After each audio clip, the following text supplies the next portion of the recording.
2022 годзе. І гэта было вельмі прыемна, як каардынатару праекта з боку бібліятэкі. Вельмі прыемна. І тыдзень паміж гэтымі двумя вельмівая і вельмі галоўная, цікавая і прыемная для ўсіх. У нас такая творчая суполка, і карыстаючыся вось гэтым яшчэ непатрэбную хандру.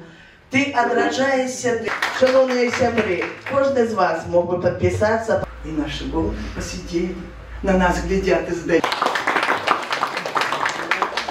Выхаванне вы атрымоўваеце ў сваіх сем'ях.